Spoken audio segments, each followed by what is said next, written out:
ሰላም አለይኩም ወራህመቱላሂ ወበረካቱሁ። እስኪ እንግዲህ ብዙዎቻችሁ ቶንሲል አለብኝ ስለምትሉ ቶንሲል ምንድነው የሚለውን ልንገራችሁ ብዬ ነው።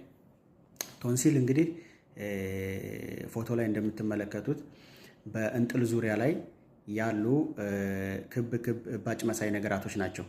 እነዚህ ነገራቶች ያው እኛን ከበሽታ ለመከላከል ከበሽታ ለመጠበቅ የተሰባሰቡ ሴሎች ናቸው እንጂ ብዙ ሰው እንደሚያስበው እንጥል በሽታ አይደለም። መካከል ላይ ወይም ደግሞ ከላንቃ ወደታች ተንጠልጥላ የምናገኛት ነገር እሷ እንጥል ወይም ደግሞ ዩቡላ ትባላለች።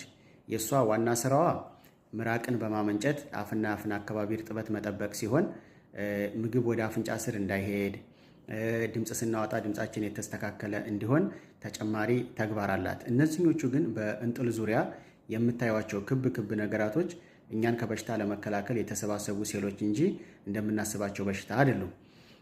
ነገር ግን እነዚህ በሽታን ለመከላከል የተዘጋጁ ሴሎች በሽታው አሸንፎ እሳቸውን ሲያጠቃቸው የቶንሲል ብግነት አጋጠመ ወይም ደግሞ አኪዩት ቶንሲላይቲስ ወይም ደግሞ ቶንሲላይቲስ አለብህ ብለን እንናገራለን።